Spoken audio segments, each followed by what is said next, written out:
والصلاة والسلام على سيد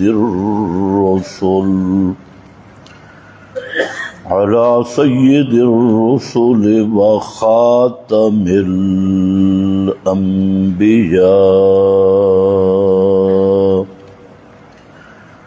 أما بعد فأعوذ بالله من الشيطان الرجيم بسم الله الرحمن الرحيم واجعله رب رضيا سبحان ربك رب العزة عما يصفون وسلام على المرسلين والحمد لله رب العالمين۔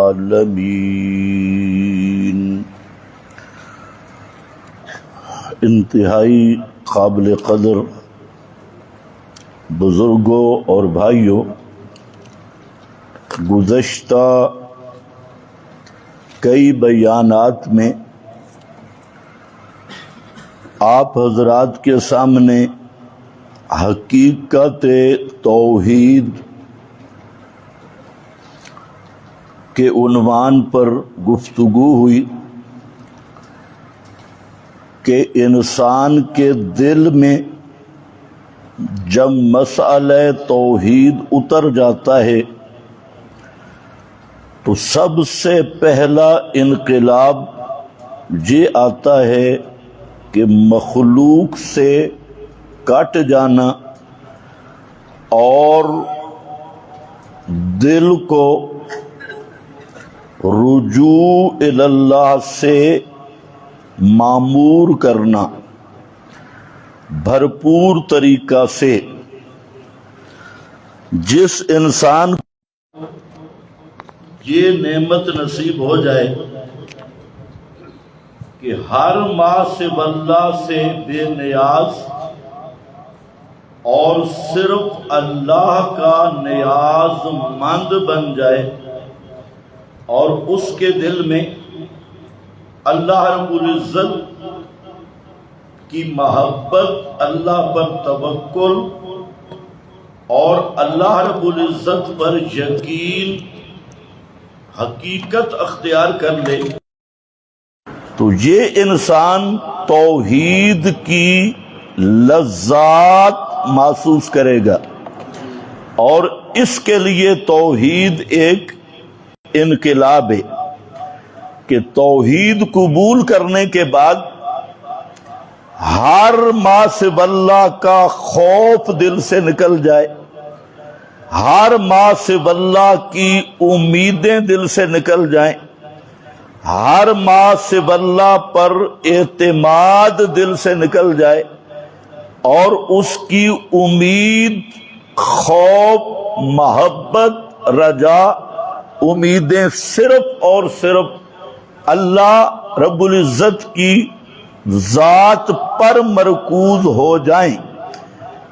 جب یہ حقیقت حاصل ہوگی تو دل میں نور پیدا ہوگا اور دل میں سرور پیدا ہوگا، دل میں اطمینان ہوگا، نماز پڑھے گا لذت محسوس کرے گا، حلاوت محسوس کرے گا، روزہ رکھے گا مٹھاس محسوس کرے گا، فرح اور خوشی محسوس کرے گا، حج اور جہاد اور اللہ کے راستے کی تکالیف اس انسان کے لیے لذت کا سبب بن جائیں گی، اور یہی وہ لذت ہے جس کو حضرت خالد بن ولید رضی اللہ تعالی عنہ نے عیسائی جرنیل کے سامنے بیان کیا تھا کہ نحب الموت کما تحبون الشراب،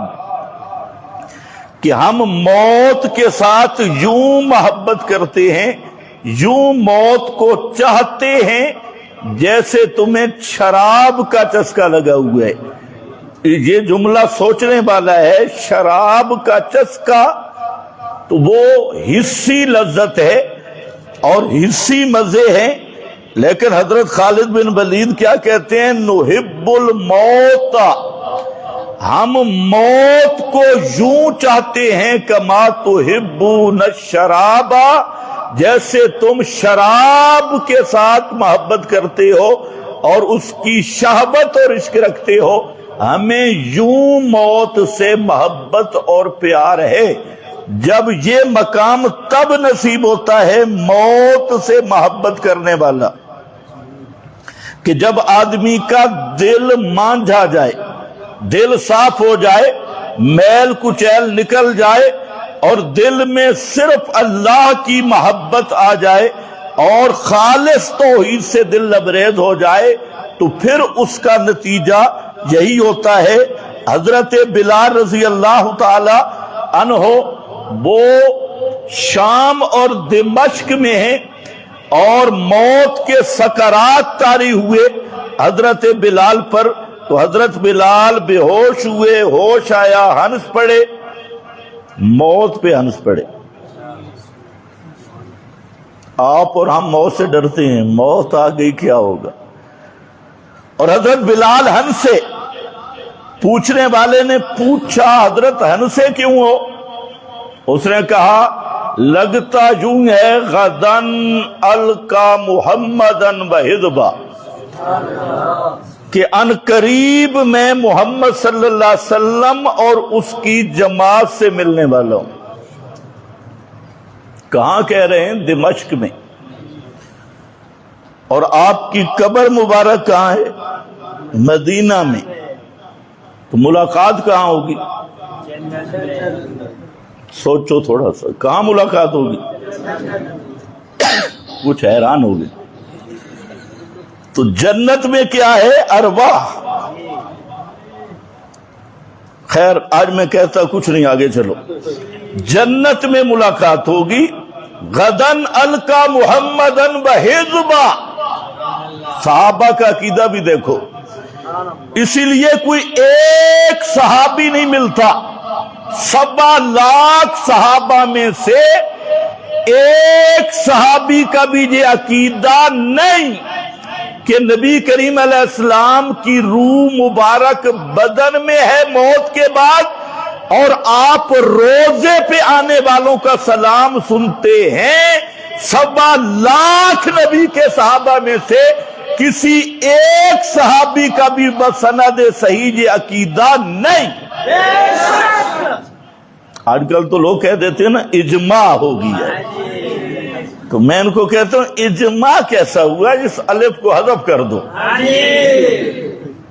یہ کیسا اجماع ہے کہ جس میں ایک صحابی نہیں، ایک تابعی نہیں، اور اللہ کے فضل سے 4 اماموں میں سے کوئی ایک امام نہیں۔ اجماع ہو گیا کراچی والوں کا، لاہور والوں کا اجماعی مسئلہ ہے جی، اجماعی ہے۔ اجماع کے بچے جھوٹ وہ بولو جو پچا سکو۔ اجماع ان کو یہ نہیں پتا کہ اجماع کے لیے شرط ہے ممات النبی۔ ہر کتاب میں لکھا ہے، ہر کتاب، اصول شاشی دیکھ، نور الانوار دیکھ، حسامی دیکھ، توضیح طلبی دیکھ، اصول بزدوی دیکھ، اصول سرخسی دیکھ، دنیا کی کوئی اصول کی کتاب دیکھ، تمام ائمہ کہتے ہیں کہ اجماع کے لیے شرط ہے وفات النبی، ممات النبی۔ اگر نبی پاک زندہ ہوں تو اجماع حجت ہی نہیں۔ کیوں؟ اس لیے کہ وہ مسئلہ نبی پاک سے پوچھا جا سکتا ہے۔ اجماع اس لیے حجت نہیں کہ نبی پاک سے پوچھا جا سکتا ہے۔ حضرت معاذ کو نبی پاک علیہ السلام نے یمن بھیجا تھا اور پوچھا تھا بیما تقضی، کس سے فیصلہ کرے گا معاذ؟ آگے نبی کا صحابی تھا، کوئی دیوبندی بریلوی اہل حدیث فرقہ باز نہیں تھا، نہیں تو وہ کہتا میں اپنے بزرگوں کی کتابوں سے، مشائخ کی کتابوں سے۔ وہ حضرت معاذ تھے، انہوں نے کیا کہا؟ اقضی بکتاب اللہ، میں اللہ کی کتاب سے فیصلہ کروں گا۔ پیغمبر کریم نے پوچھا ان لم تجد فی کتاب اللہ، اگر قرآن میں مسئلہ نہ پایا پھر کس سے فیصلہ کرے گا؟ تو حضرت معاذ نے فرمایا اقضی بسنت رسول ہی، پھر میں نبی پاک کی سنت سے فیصلہ کروں گا۔ اور آپ نے فرمایا اگر سنت میں بھی نہ پائے تو کہنے لگے اجتہد برائی، پھر میں اجتہاد کروں گا۔ پھر میں اجتہاد، اجماع کا ذکر نہیں کیا، اجماع کا اس لیے ذکر نہیں کیا کہ پیغمبر کریم زندہ تھے اور نبی پاک زندہ ہوں، سنتے ہوں تو پھر اجماع حجت بن نہیں سکتا۔ یہی وجہ ہے کہ نسائی اٹھاؤ، حضرت فاروق اعظم نے آپ کی وفات کے بعد جب گورنروں کو خط لکھا تو اس خط میں حضرت فاروق اعظم نے کچھ ہدایات دیں، جو قضات تھے، قاضی حضرات تھے، ان کے لیے بھی فیصلہ کس سے کرو گے؟ فاروق اعظم نے فرمایا سب سے پہلے کتاب اللہ سے، اگر نہ ملے سنت سے، اگر نہ ملے تو پھر بما قضى الصالحون، پھر دیکھنا ہے کہ الصالحون، پھر اجماع کو دیکھنا ہے نبی کے صحابہ کا۔ قضى الصالحون یہ ہے آپ کی وفات کے بعد۔ تو نبی کریم علیہ السلام زندہ ہوں، حیات دنیاوی ہو، سنتے ہوں تو اجماع حجت واہ پاکستانی فارمی انہوں نے کہا کہ سماع نبی پہ اجماع ہے اور حیات دنیاوی پہ اجماع ہے۔ نہ بابا، اگر پیغمبر کریم زندہ ہوں اور سنتے ہوں تو اجماع حجت بن نہیں سکتا۔ اجماع حجت بنتا تب ہے کہ پیغمبر ما توفی النبی بعد ما مات رسول اللہ صلی اللہ علیہ وسلم، جب پیغمبر پہ موت آئے اور دنیاوی حیات نہ رہے، اجماع تب حجت بنتا ہے۔ بچوں، پیغمبر کی آپ اندازہ کریں، کہتے ہیں کہ دنیاوی حیات پر اجماع ہے۔ او بھائی، دنیاوی حیات ہے تو اجماع حجت ہی نہیں۔ اگر موت کے بعد سننا ہے تو پھر اجماع حجت ہی نہیں۔ تو میں عرض یہ کر رہا تھا کہ سب سے پہلے میں صرف مباحدوں کو خطاب کر رہا ہوں کہ اپنے دل کو توحید سے معمور کرو۔ صرف توحید زبان پہ نہ ہو، تمہارا دل مرکز بن جائے توحید کا۔ اور جب توحید کا دل مرکز بنے، کوئی بات بھی سوچو، سب سے پہلے تمہارے دل میں اللہ آئے، تمہاری سوچوں میں اللہ، تمہارے سانسوں میں اللہ، تمہارے فکروں میں اللہ، اور تم دکان پہ بیٹھو دل میں اللہ، راستے پہ چلو دل میں اللہ، گفتگو کرو دل میں اللہ، سونے لگو دل میں اللہ، اٹھو دل میں اللہ۔ پیغمبر کریم نے یہی تعلیم دی کہ سونے لگو تب بھی اللہ کی یاد، اٹھنے لگو تب بھی اللہ کی یاد، بازار میں جانے لگو تب بھی اللہ کی یاد، گھر میں آنے لگو تب بھی اللہ کی یاد، حتیٰ کہ اپنی بیوی کے ساتھ ازدواجی تعلق قائم کرنے لگو تب بھی اللہ کی یاد۔ دعا نہیں سکھائی؟ وہ دعا کیا ہے؟ یہی فرق ہے کہ حیوان اور انسان اور پھر مسلمان کا یہی فرق ہے کہ وہ اس کی ہر جائز خواہش، چاہے وہ جس قسم کی بھی ہو، وہ ہوتی ہے صرف اللہ کے لیے۔ اور اسی حقیقت کو بیان کرتے تھے کہ ذکر صلاۃ کا ہے اور مراد افعال صلاۃ ہے۔ افعال صلاۃ نماز میں کیا ہے؟ سب سے بڑا فعل پکار ہے، اللہ کو پکارنا۔ نماز کا معنی دعا ہے، بولو، نماز کا معنی ہی لغت میں الصلاۃ الدعاء۔ نماز کا لغت میں معنی ہی پکارنا ہے، اور نماز کو نماز اس لیے کہتے ہیں کہ مشتمل علی دعائے، اس کا سب سے بڑا رکن ہی دعا ہے۔ تو ان صلاتی، میری پکار، حاجات میں پکارنا، مشکلات میں پکارنا، اور اپنے حاجتوں اور مشکلوں میں پکارنا، وہ کس کے لیے ہے؟ للہ۔ او قرآن کریم نے ذکر کیا کل قد علم صلاتہ و تسبیحہ، صلاتہ و تسبیحہ، ہر چیز کائنات کی، چاہے وہ وحوش جانور ہیں، چاہے وہ پرندے ہیں، چاہے جناب جانور حیوانات ہیں، اللہ فرماتے ہیں کہ ہر چیز کل قد علم صلاتہ و تسبیحہ،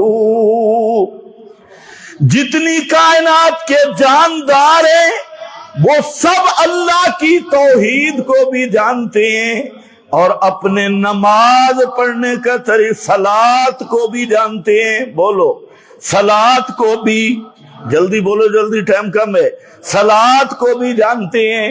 وہ صلات کیا ہے؟ صلات یہاں کون سی ہے؟ چڑیاں 5 وقت نماز پڑھتی ہیں، کبوتر 5 وقت نماز پڑھتے ہیں، بھینسیں، ڈھور، ڈنگر نماز پڑھتے ہیں؟ تو یہ کیا ہے؟ صلاتہ، صلاتہ، صلاتہ سے مراد دعا ہے۔ وہ دلال نبوت میں امام بہقی نے بسند حسن جو روایت کی ہے کہ گوہ بولی تھی، باقی آپ نے سنا ہے، گوہ بولی تھی تو آپ نے پوچھا تھا یا زب من تعبد، گو پہلا سوال یہ ہے کہ عبادت کس کی کرتی ہے؟ من تعبد، لیکن گو روزے رکھتی تھی، 5 نمازیں تہجد پڑھتی تھی، تو تعبد کا کیا معنی ہے؟ تدعو، تدعو، اے گو، اے سب، تیرے بھی بچوں کی بھی ضرورت ہے، بیماریاں بھی ہیں، گرمیاں بھی ہیں، سردیاں بھی ہیں، رزق کی ضرورت بھی ہے، پانی کی ضرورت بھی ہے، تیرے دشمن بھی ہیں، اور تو بیمار بھی ہوتی ہے۔ یہ بتا کہ جب تجھے حاجت ہوتی ہے تو پکارتی کس کو ہے؟ پکارتی کس کو ہے؟ من تعبد، جہاں عبادت کا معنی دعا ہے، یاد رکھنا، کس کو پکارتی ہے؟ تو گو نے کیا کہا؟ الذی سلطانہ فی السماء، میں اس ذات کو پکارتی ہوں جس کی بادشاہی آسمانوں میں بھی ہے، زمین میں بھی ہے، اور سمندر کی لہروں پہ بھی ہے۔ وہ میرا حاجت روا ہے، وہ مشکل کشا ہے۔ واہ گو ہوا، او سمسیرا، او گو نمبر لے گئی، سگو نمبر لے گئی۔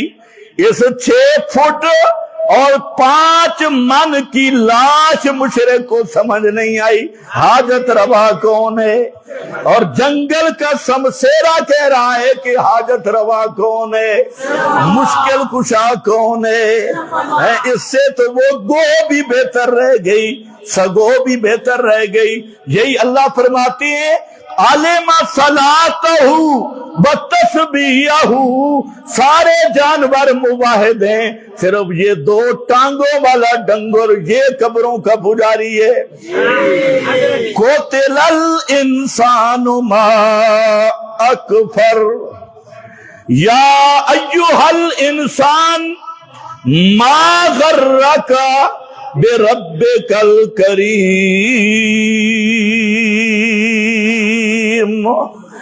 فرمایا او مشرکا، کس چیز نے تجھے دھوکہ دیا؟ اپنے رب کریم کو چھوڑ کے قبروں پہ چلا گیا۔ اپنے کریم، کریم کا معنی ہوتا ہے بغیر مانگے کے دینے والا، کرم کرنے والا، اور کرما والا نو چھوڑ کے کہ تو نے شیر بنا لیے، یہ سب تمہارا کرم ہے آقا کہ بات اب تک بنی ہوئی ہے یہ بات بنانے والا کرم کس کا ہے؟ یہ صرف اللہ کا ہے۔ فرمایا بے رب کل کریم، اپنے کریم رب سے بدظن ہو گیا، بے اعتماد ہو گیا، اور وہ رب جس کی شان السمیع ہے، جس کی شان البصیر ہے، جس کی شان العلیم ہے، جس کی شان الحی القیوم ہے، اس سے تو شیطان نے تجھے دھوکہ دے دیا کہ اللہ میری سنتا نہیں۔ کہتے کہ نہیں کہتا؟ اللہ میری سمیع کے بارے میں کہتا ہے اللہ میری نہیں سنتا، تے بابا میری موڑتا نہیں، میری بابے دے اگے تے بابے دی اللہ دے اگے، اس سے بڑا باغی کون ہے؟ اس سے بڑا مجرم کون ہے جو اللہ کا اتنا بڑا گستاخ کہتے ہیں اللہ میری نہیں سنتا، جو مر گیا وہ میری سنتا ہے۔ اس لیے یہ میرا حاجت روا مشکل کشا ہے۔ اللہ فرماتے ہیں کائنات والو، یہ ہر ایک کی پکاریں سننا یہ میری شان ہے، اور جس قبر پہ تو کھڑا ہے لا یسمعو، وہ تیری پکاریں نہیں سنتے۔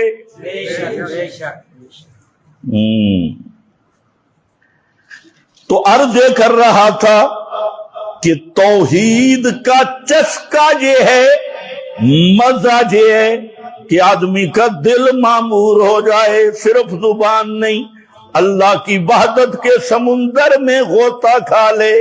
اور یہی وہ توحید کا مرحلہ ہے کہ 12,000 جادوگر جو کٹر کافر نبی کے مقابلہ میں آئے، 12,000 جادوگروں کا جتھا، اور پوری پبلک کے سامنے حضرت موسیٰ کو للکار رہے ہیں، حضرت ہارون کو للکار رہے ہیں، حتیٰ کہ جادو کے کرتب دکھائے، رسیاں لاٹھیاں ڈال دی اور پھر چیلنج بازی شروع کر دی۔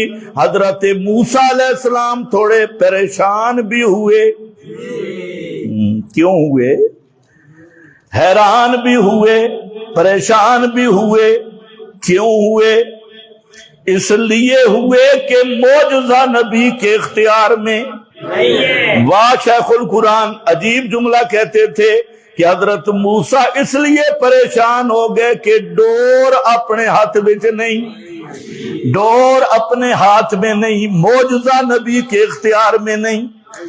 تو حضرت موسیٰ پریشان ہوئے، وہ دیکھ رہے تھے جادوگر، حضرت موسیٰ کا چہرہ مرجھا گیا، حضرت ہارون کا چہرہ بھی مرجھایا، اور وہ خوف کے آثار دیکھ رہے تھے۔ دیر بات ہے جب خوف آیا ہوگا، پسینہ بھی تو آیا ہوگا، آثار بھی تو ظاہر ہوئے ہوں گے۔ وہ جادوگر دیکھ رہے ہیں اور وہ ماہر ہیں جادو کے کہ یہ کیا ہو رہا ہے۔ جب جادوگروں نے دیکھا حضرت موسیٰ مرجھا گئے، حضرت ہارون مرجھا گئے، لیکن یکدم موسیٰ کا چہرہ چمک اٹھا، ہارون کا چہرہ چمک اٹھا، اوپر سے اللہ کا آرڈر آ گیا، حکم آ گیا، وحی آ گئی۔ فرمایا لا تخف انک انت الاعلی، لا تخف انک انت الاعلی، میرا پیغمبر ڈر نہیں۔ سارا مصر کٹھا ہے، فرعون خان ایک طرف شیطان بن کے کھڑا ہے، اور باقی سارا مصر کٹھا تماش بین ہے۔ دو توحید والے کھڑے ہیں، صرف دو توحید والے، حضرت موسیٰ تے حضرت ہارون۔ تو بھی پریشان نہ ہوا کر، جو سارا محلہ مشرکان ہے، سارا علاقہ مشرکین کا ہے، مواحد ہمیشہ تھوڑے رہے ہیں۔ حضرت موسیٰ ہارون دو بھائی کھڑے ہیں، سارا مصر مقابلے پہ، ملا شلہ مقابلے پہ۔ اور جب جادوگروں نے دیکھا حضرت موسیٰ علیہ السلام نے وہ لاٹھی فرمایا الکے ڈال میرا پیغمبر، ما فی یمینک، یہ جو ہاتھ میں اٹھایا ہے ڈنڈا، آپ کا کام اس کو ڈال دینا ہے، یہ تحت الاسباب ہے، اور اس ڈنڈے سے جو ہونا ہے وہ فوق الاسباب، وہ میرے بس میں ہے، وہ تیرے بس میں نہیں۔ حضرت موسیٰ نے ڈنڈا ڈالا، یہ تحت الاسباب تھا، ڈنڈا نیچے آیا، ابھی نیچے زمین پہ گرا نہیں تھا، یہ فائزہ مفاجاتی ہے کہ ابھی زمین پہ گرا نہیں تھا ڈنڈا کہ پہلے ناگ اور سانپ بن گیا، اور بہت بڑا سانپ، اور گرتے ہی تل کپ، جیسے بھوکا مولوی حلوہ کو کھاتا ہے یا سیویاں کو کھاتا ہے، تل کپ کا معنی دانت بھی نہیں لگائے نگل گیا، تل کپ کا معنی دانت شانت نہیں لگائے نگل گیا، تل کپ، سانس کھینچا سارے سانپ اندر۔ جادوگر دیکھ رہے تھے اور اپنے فن کے ماہر تھے۔ آج کل تو کچھ لوگ کہتے ہیں جادو شادو ہے ہی کوئی نہ، ایک ہی مسئلہ چل رہا ہے، یہ جادو شادو نہیں، یہ سارا ڈرامہ بازی ہے، اور خدا تو انہوں ہدایت دے بے، قرآن چھوڑ گئے، یہ جادو شادو تو ہے ہی کوئی نہ۔ اور کچھ وہ ہیں کہ سر میں درد بھی پڑے تھے جادو ہوگی، کوئی موہ نکلے تھے جادو ہوگی۔ یاد رکھو جادو کا اثر بھی ہے لیکن ہے بِإِذْنِ اللہ، اور ہے ما تحت الاسباب۔ جادوگر کے باپ میں بھی طاقت نہیں کہ ایک ذرہ پہ بھی ما فوق الاسباب اپنا اثر دکھائے۔ ما فوق الاسباب اثر ڈالنے والا صرف اللہ ہے۔ جادو کیا تھے، جادوگر کیا، 12,000 کھڑے ہیں، ایک ڈنڈا نیچے آیا، 12,000 جادوگروں کے کرتب اس نے ایک ہی سانس میں نگل گیا، تل کپ۔ مفسرین نے لکھا ہے کہ فرعون کی طرف پکارا مارا اور فرعون کی پینٹ گیلی ہوگی۔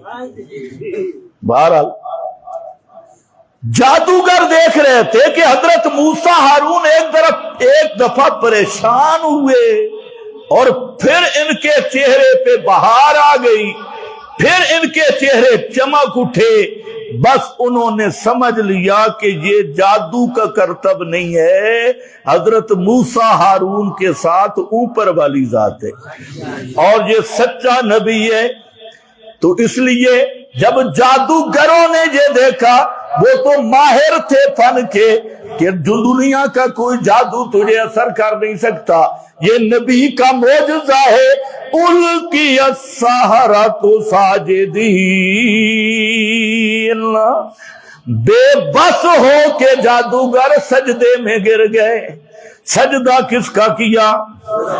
اللہ کے سجدے میں گر گئے، اور ایمان ابھی نصیب ہو گیا، 1 منٹ سے بھی کم دیر لگی، اب ایمان اور توحید نصیب ہو گئی۔ اور اللہ کا معلوم ہوتا ہے مومن مباہد، توحید کا اثر یہ ہوتا ہے کہ مومن سجدوں میں کثرت کرتا ہے۔ کس میں؟ سجدوں میں کثرت کرتا ہے۔ نبی کریم علیہ السلام کو تہجد کے وقت ایک صحابی نے پانی بھر کے دیا، تو آپ نے فرمایا سل، مانگ میرے صحابی کیا مانگتا ہے؟ تو وہ صحابی تھا، آج کل لوگ کہتے ہیں مختار کل، میں نے کہا وہ بریلوی کو نہیں کہا تھا، آپ نے صحابی کو کہا تھا، اور صحابی جانتا تھا کہ کلا املک لنفسی نفعا ولا ضرا۔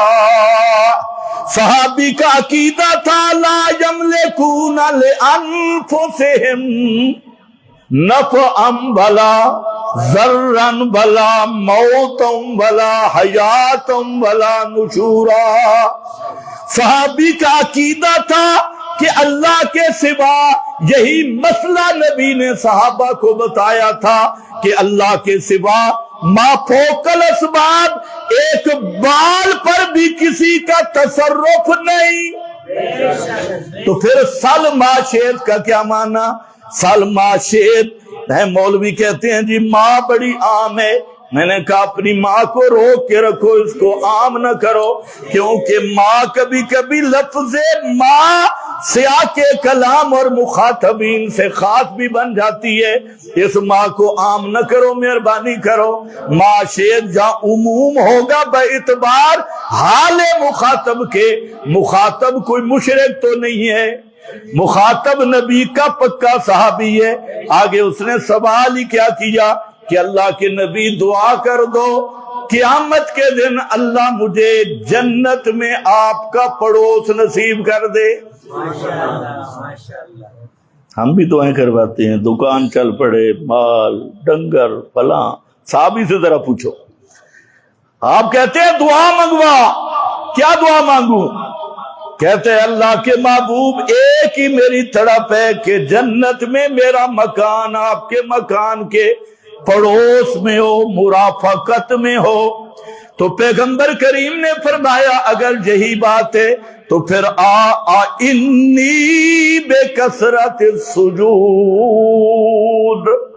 اگر قیامت کے دن جنت میں میرا پڑوس چاہتا ہے تو پھر انی بے کثرت السجود، پھر سجدوں پہ زور دیا کر اور کثرت کے ساتھ سجدے کیا کر، کیونکہ سجدہ وہ چیز ہے کہ اللہ کے بندے کو قریب کر دیتا ہے۔ سچا سجدہ نصیب ہو جائے، خدا کی قسم کبھی یا علی مدد نہیں کہہ سکتا، سجدہ سچا نصیب ہو جائے وہ کبھی مردوں کے سننے دیکھنے کا قائل نہیں ہو سکتا۔ سجدہ سچا نصیب ہو جائے وہ قبروں مزاروں پہ مانگنے نہیں جا سکتا، کیونکہ پیغمبر کریم نے بھی فرمایا، اللہ نے بھی فرمایا، اللہ نے اپنے نبی کو فرمایا وَسُجُدْ وَاقْتَرِب، وَسُجُدْ وَاقْتَرِب، میرا پیغمبر میرے قریب آ جا۔ وقترب کا معنی قریب آ جا، قرب سے بھی مبالغہ بہو نیڑے آون، وقترب زیادہ قریب آ جا۔ اللہ قریب کیسے آؤں؟ وقترب قریب تو اس کے جایا جاتا ہے جو کسی مکان میں ہو، جو کہ جس کا کوئی جسم ہو، تو مکان سے بھی پاک، جسم جسمانیات سے بھی پاک، مکانوں سے بھی پاک، تو پھر تیرے قریب آنے کا کیا ذریعہ ہے؟ فرمایا وَسُجُدْ، سجدے میں پڑ جا۔ اور آدمی اقرب ما یکون العبد ساجدا، سب سے زیادہ آدمی اللہ کے قریب ہوتا ہے جب سجدے کی حالت میں ہو، اس سے بڑا قرب کوئی نہیں۔ سچا سجدہ کر۔ تو میں عرض کر رہا تھا میرا بھائی واپس آ جا، ان صلاتی دعائی، میری پکار، میرا رکوع، میرے سجدے، میرے قیام، میرے تشہد کی حالت میں بیٹھ کے زاریاں کرنا للہ، بنوسوں کی میری قربانیاں، نظر نیاز منت منوتی للہ، ومحیایا، میری زندگی بھی، ومماتی، اور میرا مرنا بھی للہ، میری حرکت بھی للہ، میرا سکون بھی للہ۔ یہ ہے وہ توحید کی حقیقت جب دل معمور ہو جاتا ہے، ہر بات میں اللہ، دکھ میں اللہ، سکھ میں اللہ، پریشانی میں اللہ، حاجتوں میں اللہ، مشکلوں میں اللہ۔ کما یالہ الطفل الی امہ، کما یالہ الطفل الی امہ۔ لسان العرب والے نے لکھا، علامہ افریقی نے، کہ الہ کو الہ کہتے اس لیے ہیں، الہ کو الہ کہتے اس لیے کہ سایالہون الی فی الحوائج والحوادث، ساری مخلوق اپنی حاجتوں اور حوائج میں اسی کو پکارنے پہ مجبور ہوتی ہے۔ جیسے دودھ پیتا بچہ کسی کو نہیں جانتا سوائے اپنی امی کو، اور دودھ پیتا بچہ ہو، چھوٹا بچہ ہو، وہ بیمار ہو امی امی، بھوک لگے امی امی، یا اللہ ہو کا ذرا دیکھو بچہ حالت اضطرار میں ماں کی طرف کس طرح متوجہ ہوتا ہے، سسکیاں کیسے بھرتا ہے، زاریاں کیسے کرتا ہے، تو اس بچے کی حالت کو دیکھو۔ فرمایا جس طرح وہ بچہ ہر دکھ تس پیاس میں اپنی امی کی طرف زاریاں آہا کرتا ہے، الہ کو الہ اس لیے کہتے ہیں کہ ساری مخلوق اسی کے سامنے آہا زاریاں کرنے پہ مجبور ہوتی ہے۔ سبحان اللہ۔ ہاں، دل آباد ہو کس سے؟ اللہ کی توحید سے۔ مواحد ہو تب کام بنے گا، اور دل کی آبادی تب لگے گی کہ مواحد کے دل میں جب اللہ اللہ بس گیا، غیر اللہ نکل گیا اور غیر اللہ کی امیدیں نکل گئیں، دل آباد ہو گیا، پھر مواحد کی حالت کیا بنتی ہے؟ فرمایا من احب للہ وابغض للہ واعطى للہ ومنع للہ فقد وجد حلاوۃ الایمان۔ جس آدمی کے محبت کے جذبات بھی للہ، کسی سے محبت کرتا ہے پیسوں کی وجہ سے نہیں، چٹے کپڑے استری والوں کی وجہ سے نہیں، عہدے ملازمت کی وجہ سے نہیں، کسی سے محبت کرتا ہے تو للہ، اس کے مواحد ہونے کی وجہ سے کرتا ہے، شرک سے نفرت کی بنا پہ کرتا ہے۔ مواحدوں میں اس کی کمی ہے۔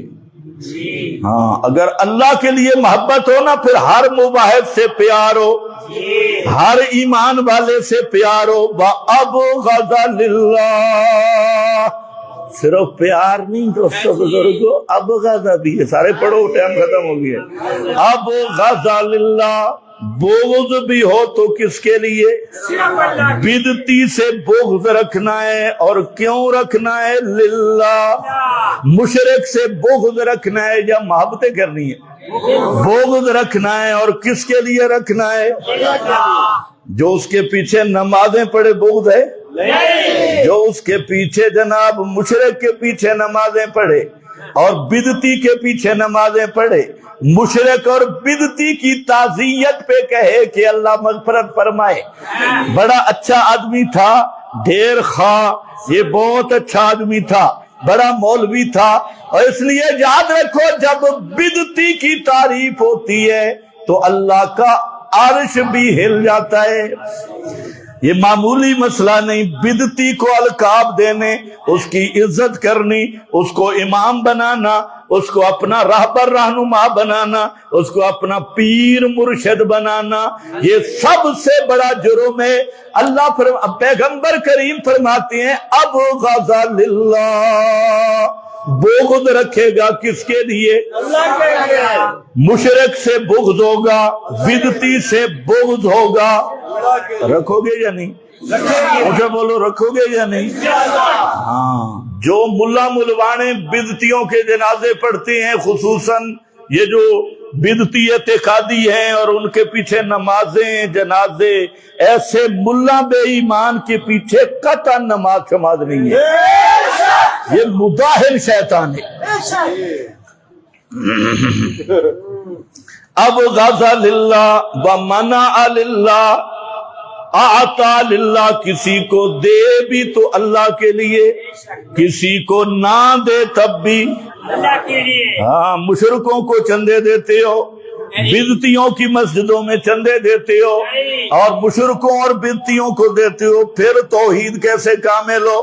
فرمایا دینا ہے تو للہ، روکنا ہے تو للہ۔ جس آدمی اس مقام پہ پہنچ گیا، اللہ کے محبوب فرماتے ہیں وجد حلاوۃ الایمان، اسے ایمان کی چس آئے گی، حلاوۃ الایمان، ایمان کی مٹھاس محسوس ہوگی اور ایمان کھرا ہو جائے گا۔ اور دوسری حدیث میں استکمل الایمان، اس آدمی کا ایمان مکمل ہو جائے گا۔ ماشاءاللہ ماشاءاللہ۔ چونکہ ٹائم ہم نے بدل دی ہے، ہم پابند ہیں اس کے۔ دو اعلان سن لو۔ ایک تو ہم نے اعلان کیا تھا سیلاب زدگان کے لیے تعاون کا مباہدین سے، تو اس میں کچھ غلطی بھی ہوئی کہ جو اکاؤنٹ نمبر تھا وہ میرا خیال ہے ساتھیوں تک نہیں پہنچ سکا صحیح۔ تو بہرحال آپ میں سے جو حضرات سیلاب زدگان کا تعاون کرنا چاہیں وہ جمعہ کی نماز کے بعد وہ جہاں کرنا چاہیں تب، اور بعد میں کرنا چاہیں کل تک، یعنی آج رات آخری ٹائم ہے، کل انشاءاللہ جو بھی ہمارے پاس تعاون ہوگا ہم وہاں پہنچا دیں گے۔ تو کل تک جتنے ساتھی ہیں، بعد میں پھر یہاں آنے کا وہ تعاون کی ضرورت نہیں، کیونکہ ہم چاہتے ہیں ہم خود اپنے ہاتھ سے ان تک پہنچائیں۔ تو کل تک، کل صبح تک جتنے ساتھی تعاون کرنے والے ہیں، جو کرنا چاہتے ہیں تھوڑا یا بہت جیسے بھی، تو وہ تعاون اپنا مکمل کر لیں تاکہ ان تک وہ تعاون پہنچ جائے۔ اور ان کار خیر میں بڑھ چڑھ کے شرکت بھی کرنی چاہیے، اور آپ جو تعاون کریں گے انشاءاللہ وہ خالص مباہدین تک پہنچے گا۔ جو ہماری جماعت کے ساتھی ہیں اور عقائد وغیرہ میں پختہ ہیں، انہی تک آپ کا تعاون پہنچے گا۔ تو اس لیے تمام ساتھیوں سے گزارش ہے کہ تھوڑا بہت جو بھی اللہ توفیق دے، اور جن کو اللہ نے وسعت دی ہے تو وہ دل کھول کے ان لوگوں کا تعاون کریں، وہ بیچارے مصیبت زدہ ہیں، اور ایسے معاملات میں آپ مباہدوں کو بڑھ چڑھ کے تعاون کرنا چاہیے۔ دوسرا، ہماری جماعت تلہ گنگ کے سرپرست ہیں حضرت مولانا عنایت اللہ رحیمی صاحب، وہ یہاں تشریف فرمائے ہیں، اور وہ آپ لوگوں کے پاس آئے ہیں 7 ستمبر تلہ گنگ میں ختم نبوت کانفرنس ہو رہی ہے، اور ختم نبوت اجتماع ہے جس میں جماعتی علماء سب انشاءاللہ تشریف لائیں گے۔ آپ حضرات کو بھی عنایت اللہ رحیمی صاحب کی طرف سے یہ دعوت ہے، اور وہ آپ کو دعوت دینے کے لیے آئے کہ 7 ستمبر انشاءاللہ عصر سے یہ اجتماع شروع ہوگا رات گئے تک۔ تو آپ کے جو اردا گرد کے ساتھی ہیں وہاں تک بھی آپ پیغام پہنچائیں، اور جو آپ آسانی سے وہاں پہنچ سکتے ہیں تو تلہ گنگ میں آپ اس ختم نبوت اجتماع میں بھی شرکت فرمائیں۔ وآخر دعوانا ان الحمدللہ۔